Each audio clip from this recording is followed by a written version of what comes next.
Mes amis, que Dieu vous bénisse tous, que le Saint-Esprit, l'Esprit de la paix qu'il m'a donné, soit aussi avec vous, maintenant, à partir de maintenant, pour toujours, grâce à Dieu. Voyez bien, faites attention, mes amis, faites bien attention. Nous tous, nous avons prié, nous tous, nous avons fait notre part, nous avons demandé, insisté, nous avons clamé vers Dieu pour qu'il vienne nous donner un gouvernement en accord avec les principes que nous cultivons, les principes de la famille, principalement de Dieu et aussi de la patrie. Mais nous avons aussi inclus dans notre clameur que Dieu fasse sa volonté. Et sa volonté a été faite grâce à Dieu. Grâce à Dieu, en tout, rendez grâce. Vous n'allez pas perdre votre paix à cause de la politique. Vous n'allez pas perdre votre paix à cause de rien dans ce monde, parce que cette paix est permanente.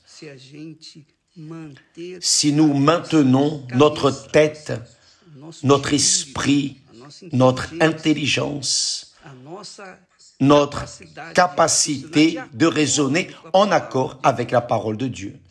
Donc, voyez bien le texte que Dieu nous a donné.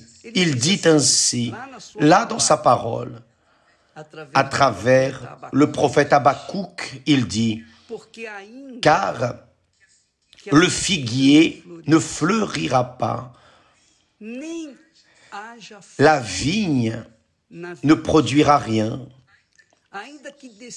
le fruit de l'olivier manquera, les champs ne donneront pas de nourriture, les brebis disparaîtront du pâturage et il n'y aura plus de bœufs dans les étables. Toutefois, même si ces élections n'ont pas répondu aux aspirations, à nos aspirations, même si le résultat n'a pas été ce que nous attendions, même si nous nous sommes déçus du résultat, cependant, toutefois, je veux me réjouir en l'Éternel. Je veux me réjouir dans le Dieu de mon salut. Toutefois, je veux me réjouir en l'Éternel. Je veux me réjouir dans le Dieu de mon salut. L'Éternel, le Seigneur, est ma force. L'Éternel, le Seigneur, est votre force. Il rend mes pieds semblables à ceux des biches, les biches qui courent, les biches, l'animal. Les pieds de la biche sont légers et il me fait marcher sur mes lieux élevés. Donc, toutefois, je veux me réjouir en l'Éternel, que cela soit A ou B, grâce à Dieu. Que ma volonté ne soit pas faite, mais ta volonté. Et sa volonté a été faite, et nous allons voir cela au fil du temps, parce que il connaît toutes choses. Il connaît le passé, le présent et le futur. Donc, lorsque nous confions notre vie entre ses mains, alors nous n'avons pas besoin de nous préoccuper Nous n'avons pas besoin de murmurer, de nous lamenter, de nous plaindre, de nous attrister ou de perdre la paix. Parce que lui, notre Seigneur, est notre drapeau, notre étendard, notre force, notre espérance. C'est en lui qu'est mon espérance. C'est ma foi. Ma foi n'est pas dans l'homme, n'est pas dans le président A, B ou C. Ma foi n'est pas dans les personnes. Ma foi n'est pas dans ma famille. Ma foi n'est pas dans ma personne. Ma foi est dans la parole de Dieu. Cette parole s'accomplira, que les personnes acceptent ou non, croient ou non. C'est ma foi. Voilà la foi que nous transmettons, enseignons aux personnes. La foi qui utilise l'intelligence, la raison, la capacité de raisonner. Voyez bien, Jésus a guéri 10 lépreux. 9 parmi les 10 ont été guéris, ont eu la foi d'être guéris, mais n'ont pas eu la foi intelligente. Donc, ils ont reçu la bénédiction et ils ont continué leur chemin. Mais le seul qui est revenu, celui-ci a été sage. Il est retourné pour remercier et reconnaître la source de son salut. Et il a précisément reçu ce qu'il voulait.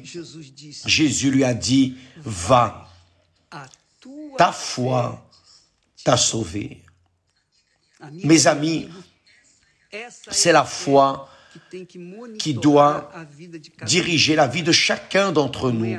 Ce n'est pas la foi en tel ou un tel. Ce n'est pas la foi dans l'église A, B ou C. Ce n'est pas la foi dans la religion A, B ou C. Non, c'est la foi dans la parole de Dieu. La parole de Dieu. La parole de Dieu, c'est Dieu qui parle. Et sa parole d'honneur. Donc, son honneur est là, écrit pour celui qui veut croire. Celui qui veut croire dans l'honneur de Dieu croit en lui. Qui ne croit pas, patience, mais qui croit est sauvé. Qui ne croit pas, comme c'est arrivé aux 9 lépreux, ils ont été guéris. Ils ont eu la foi d'être guéris, mais ils n'ont pas eu la foi pour continuer. Et notre foi intelligente dit, retourne et remercie celui qui t'a exaucé. C'est ainsi que vous devez diriger votre vie. Qui a sauvé votre âme? Ce n'est pas moi ni l'Église, c'est le Seigneur Jésus-Christ dans la personne du Saint-Esprit. Le Saint-Esprit est l'esprit de la foi, l'esprit de la paix, c'est l'esprit de la vie, c'est le souffle de la vie, c'est l'essence de Dieu. Et quand vous avez cette essence de Dieu en vous, alors en tout vous rendez grâce. Tout, même si le figuier ne fleurit pas, même si votre mari, votre épouse ne s'est pas encore converti, ou vos parents, ou vos enfants, même si votre vie n'est pas en accord avec ce que vous aimeriez, peu importe. Si vous avez le Saint-Esprit, en tout vous rendez grâce. C'est la réalité. C'est la foi. Ou plutôt, ça c'est la foi que Jésus a parlé et que sa parole confirme. Va dans cette foi et ta foi va te sauver. C'est ce qu'il a dit, en d'autres mots, à ce lépreux, ex-lépreux, grâce à Dieu. Mes amis, ne luttez contre personne, n'entrez en dispute contre personne, soyez en dispute contre le diable en utilisant votre foi. Vous allez vaincre, vous allez être sauvés parce que la foi naît lorsque nous écoutons et pratiquons la parole de Dieu. D'accord? Que Dieu vous bénisse tous. Nous allons de l'avant, nous allons regarder vers l'avant. Nous n'allons pas pleurer le lait renversé. Ça ne sert à rien de pleurer. On va de l'avant parce que Dieu est avec nous. Amen. Que Dieu vous bénisse et à demain au nom du Seigneur Jésus-Christ. Amen. Grâce à Dieu.